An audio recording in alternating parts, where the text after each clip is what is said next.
परमात्मने नमः। रक्षाबंधन सनातन धर्म का एक प्रमुख त्यौहार है जो इस वर्ष 3 अगस्त दिन सोमवार एवं सर्वार्थ सिद्ध के योग में पड़ रहा है। ये बहुत ही उत्तम योग है। कई सालों बाद ऐसा योग मिला है जबकि सर्वार्थ सिद्ध योग भी हो, सावन का सोमवार भी हो, जो प्रदोष के समान फल देने वाला है। बहुत ही उत्तम दिन है। इस दिन बहनें अपने भाइयों की कलाई पर रक्षा सूत्र बांधकर उनकी सुरक्षा की कामना करती हैं। परंतु यह त्योहार सिर्फ भाई बहन के ही त्योहार तक सीमित नहीं है। इसका क्षेत्र बहुत ही विस्तृत है। आप देखते हैं जब भी कोई कर्मकांड होता है, यज्ञ होती है, अनुष्ठान होता है, तो रक्षा विधान परम आवश्यक होता है। अनुष्ठान से पूर्व कलाई पर रक्षा बांधी जाती है कि यज्ञ सही रूप से संपन्न हो जाए।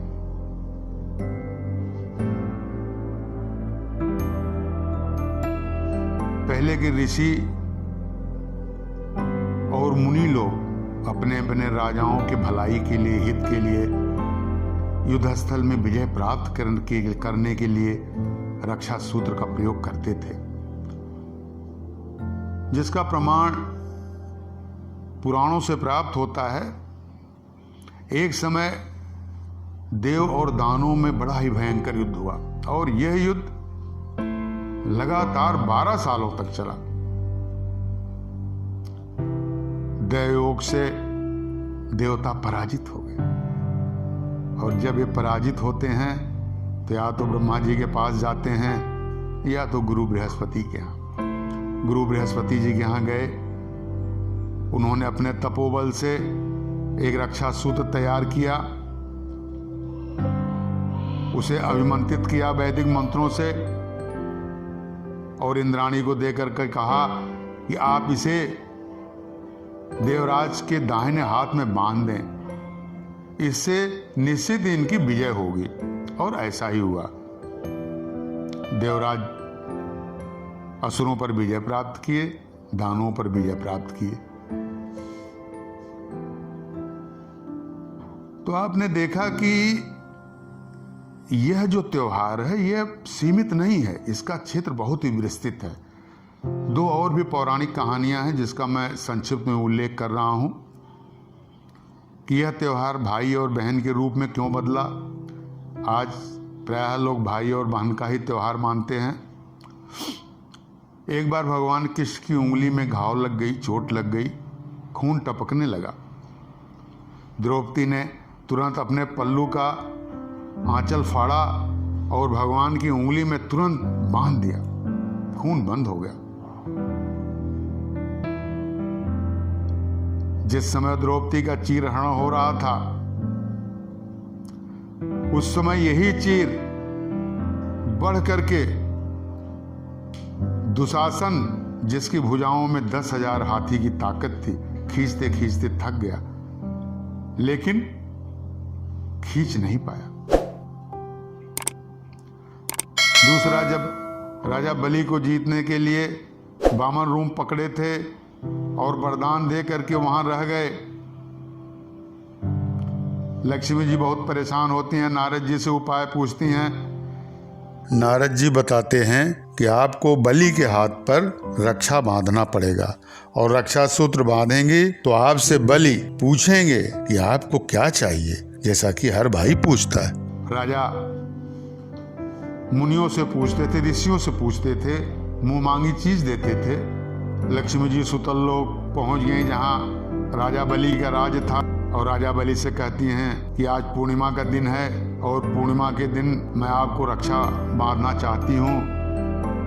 बाली सहज तैयार हो जाता है अहो भाग जिसके कलाई पर लक्ष्मी जी स्वयं रक्षा बांधे, धन्य हो गया बलि।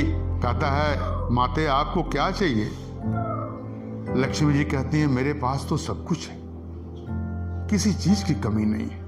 जो स्वयं महालक्ष्मी है उन्हें क्या चाहिए?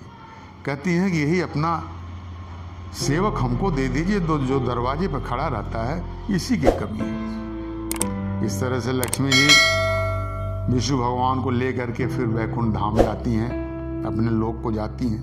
तो आपने देखा कि ये जो त्योहार है ये बड़ा ही असीमित है, हर मनोकामना को देने वाला है।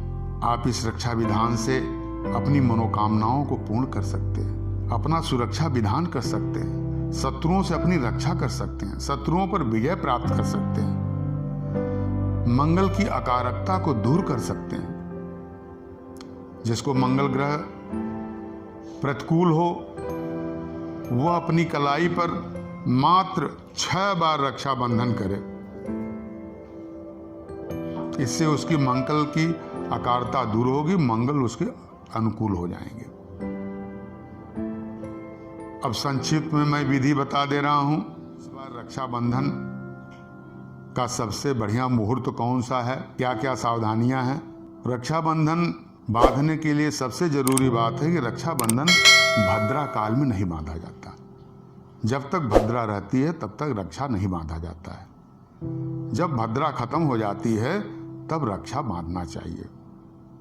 इस वर्ष प्रातः 8:29 तक भद्रा है।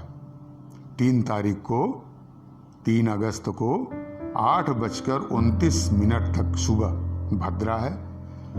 उसके बाद से राखी बंधना शुरू हो जाएगी और रात 9 बजे तक बंधेगी। वैसे शास्त्रों का मत है कि भद्रा के उपरांत अपराह्न काल में रक्षाबंधन बांधने का विधान है। तो मध्याह्न काल का जो मुहूर्त है वो अपराह्न 13:46 से 16:20, यानी दोपहर में 1:46 से शाम को 4:20 तक।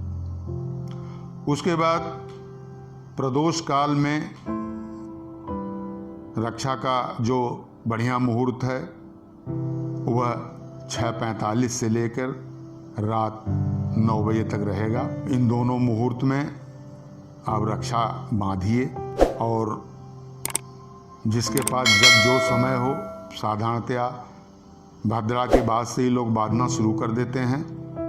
8:29 से रात्रि 9 बजे के बीच में कभी भी आप रक्षाबंधन बांध सकते हैं।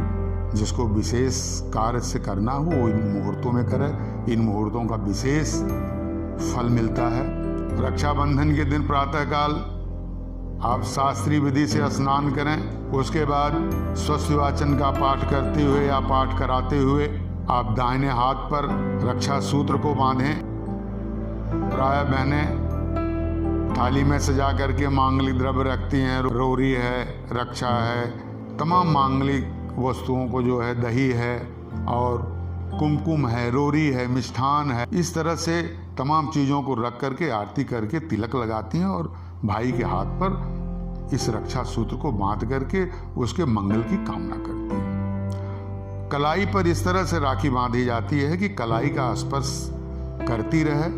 तो इससे क्या होता है, कलाई के ऊपर जो नसें होती हैं उससे रक्त का संचार पूरे शरीर में जाता है। इससे शरीर की व्याधियां कम होती हैं, व्याधियां नष्ट होती हैं। इतिहास में पहली बार ऐसा हो रहा है जब रक्षाबंधन मानसिक रूप से मनाया जाएगा। कारण परिस्थितियां अनुकूल नहीं है, परिस्थितियां प्रतिकूल हैं, आवागमन बंद हैं, भाई बहन के पास या बहन भाई के पास नहीं आ सकती है। इसलिए आप लोग समय को देखते हुए मानसिक रूप से इस रक्षा को मनाइए। अब प्रभु के चरणों को नमन करते हुए गोविंद गोविंद हरे मुरारे, गोविंद गोविंद मुकुंद कृष्ण, गोविंद गोविंद रथांग पाणे, गोविंद गोविंद नमो नमस्ते। हरि ओम हरि ओम।